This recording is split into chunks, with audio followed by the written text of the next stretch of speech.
Brasilinas e brasilinos deste meu bananil varonil, preparem a pipoca porque hoje o cardápio está irresistível. Temos o melhor jogador de futebol que esse país produziu em 2 décadas carimbando o passaporte para o Mundial. A imprensa esquerdista em estado de choque anafilático coletivo. O nosso presidente com 100 stories no Instagram no mesmo dia e exatamente 0 menções à seleção brasileira. E o dinossauro do jornalismo esportivo fazendo a comparação mais patética da história da comunicação. Vamos começar pelo nosso Stalinácio de Garanhuns, o nosso querido e estimado Luiz Ignorácio Lula da Silva, o vovô de chinelo que finge que governa esta colônia extrativista, tem um problema seríssimo com a física quântica das redes sociais. O fato de que a câmera grava, a internet não esquece e o vídeo viraliza com ou sem o Pix do Palácio do Assalto, digo, Planalto.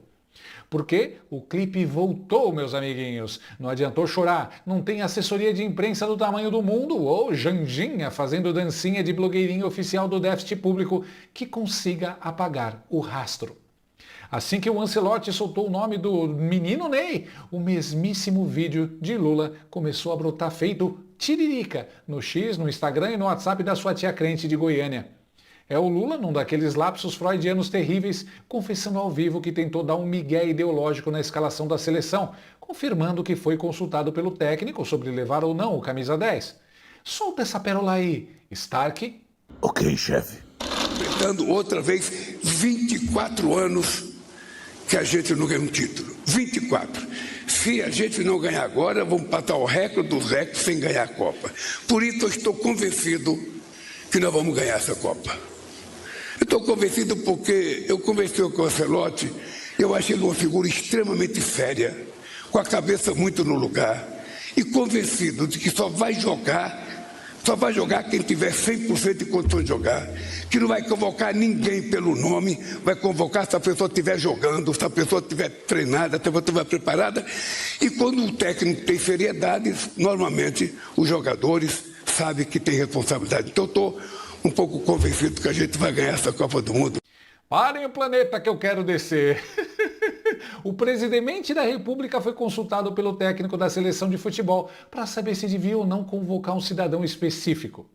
O que diabos um presidente tem a ver com a lista da CBF? A resposta correta é nada. Mas a resposta que o painho deu foi tudo. Porque em vez de se mancar, ele sentou no banquinho do boteco e começou a dar parecer sobre a vida do Neymar. E não parou por aí. Ele deixou escapar o verdadeiro recado logo em seguida. Eu vou começar pelo Neymar. Pelo Neymar. Porque eu tive a chance de conversar com o Ancelotti. E aí o Ancelotti perguntou para mim, você acha que o Neymar deve ser convocado? Eu falei, Ancelotti, se ele tiver fisicamente preparado, Se jogar que nem ontem, ele tem futebol. Se ele tiver preparado, ele tem futebol. É preciso saber se ele quer. Pelo jeito não quer. Se ele quiser, ele tem que ser profissional. Sabe, ele pode se espelhar no Cristiano Ronaldo, ele pode se espelhar no Messi. E ele vai para a seleção, porque ele é novo ainda. Mas ele não pode querer ir pelo nome, ele tem que ir pelo futebol. Tá? É isso, Neymar. A questão... Não vai convocar ninguém pelo nome. Vamos fazer a tradução simultânea dessa frase do dialeto petistês para o português claro.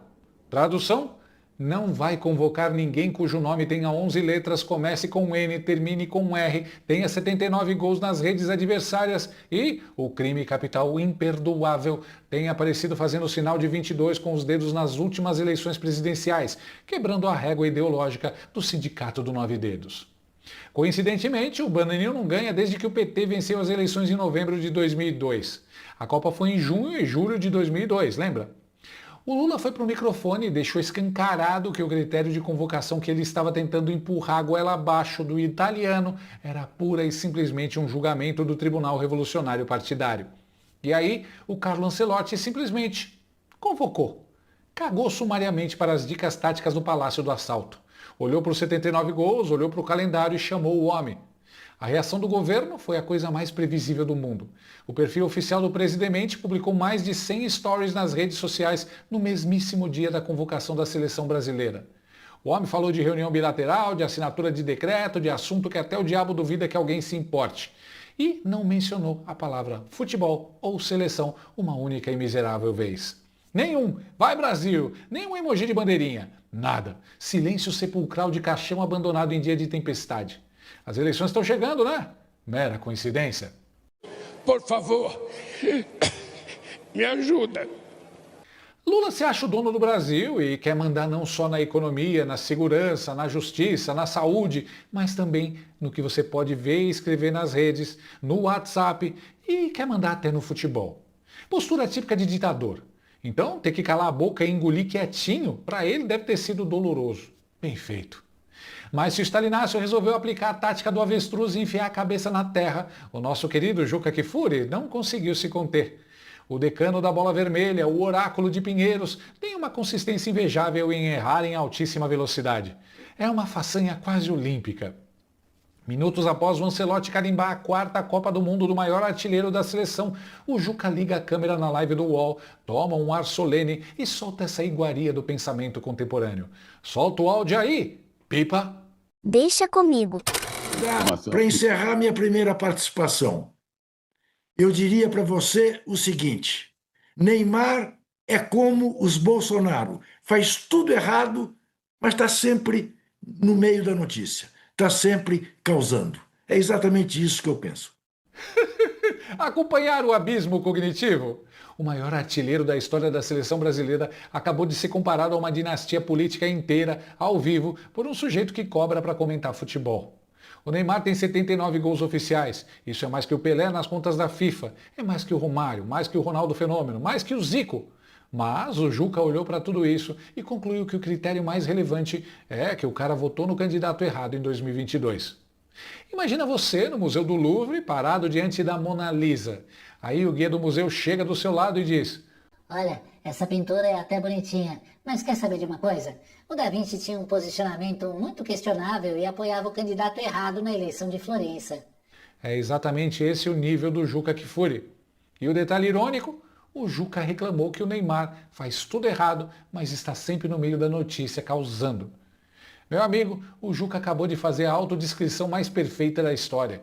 O comentário dele foi exatamente isso. Fez tudo errado, passou vergonha, mas virou corte na internet para o país inteiro rir da cara dele. O Juca é o Neymar do jornalismo de fofoca política.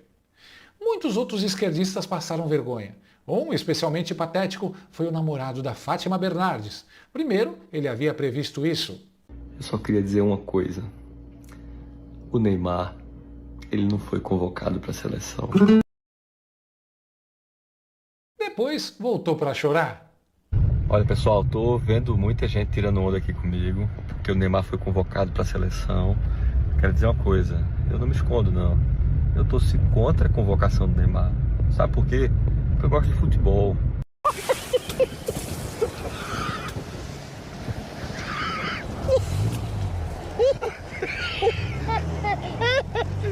A surra que ele levou nos comentários foi brutal.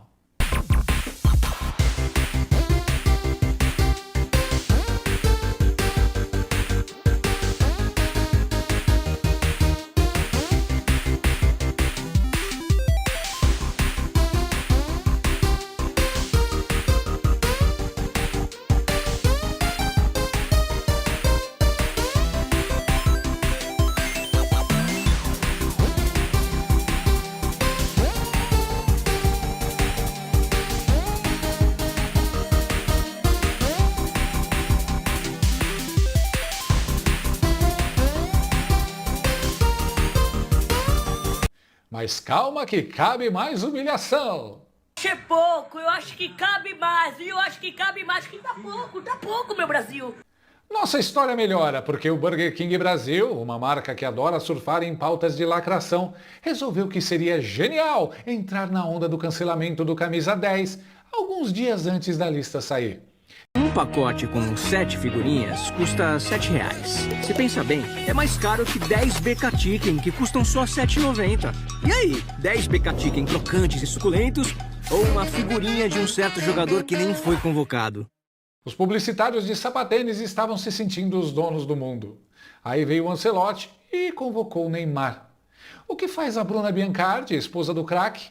Ela não fez textão, não xingou ninguém. Ela simplesmente postou no Instagram a foto de uma mesa transbordando de Big Mac, Cheddar McMelt e batatas douradas do McDonald's.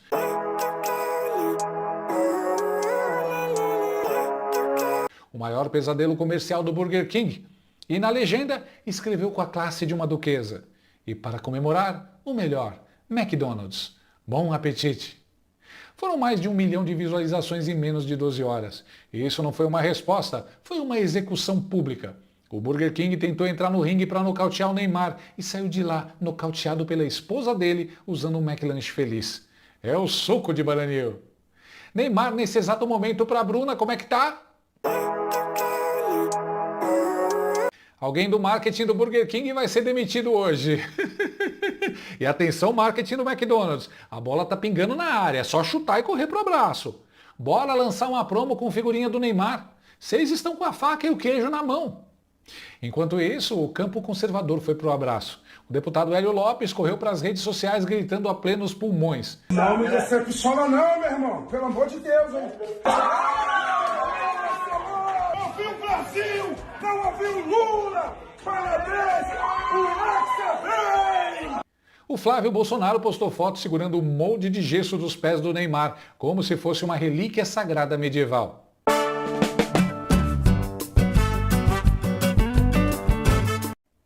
O Eduardo Bolsonaro afirmou que a alegria venceu a perseguição do sistema. O engajamento da direita estava voando mais alto que os juros do Banco Central. Porque o Neymar joga e muito. E para quem torceu contra, dá para ver que é sempre a mesma skin, né? Então, morde as costas que essa não vai ser a primeira derrota que vocês vão ter esse ano. Um beijo. Chupa PT! Chupa PT!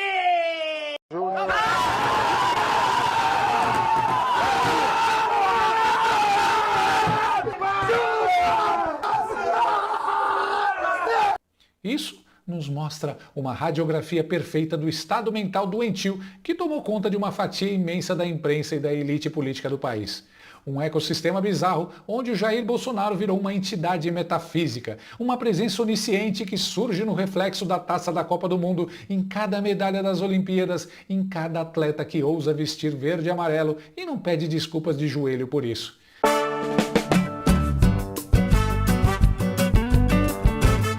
O capitão tá lá de boa na praia, aposentado, enquanto o Juca Kfouri acorda às 6 da manhã, olha pro teto e a primeira fiação que cruza na cabeça dele é: Mas e o PL? E o Neymar?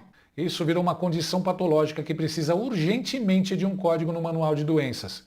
Eu sugiro batizar de Cid Jair. O Lula tentou dar a rasteira velada, mandando o recado de que não era para convocar por nome. Só que o Ancelotti é um italiano que cruzou o oceano para ganhar uma Copa do Mundo e não para ficar navegando no esgoto ideológico da nossa política. Ele simplesmente ignorou o Planalto, leu o nome do camisa 10 e seguiu o jogo. O Juca fez a sua comparação vergonhosa ao vivo e agora vai ter que conviver com esse corte circulando para o resto da sua existência. E nós, aqui no Bananil de 2026, nos vemos obrigados a comemorar o fato de um técnico de futebol europeu não ter obedecido a uma ordem do presidente da República como se fosse uma conquista histórica da civilização. Porque, na nossa realidade paralela, infelizmente, às vezes é. É rir para não chorar, brasilinas e brasilinos, mas dessa vez, entre o choro do Juca e o silêncio do Lula, pelo menos o Hexa tem uma chance real de vir. Só pode haver um, Juca. Um forte abraço e até a próxima. Fui! A sua companhia.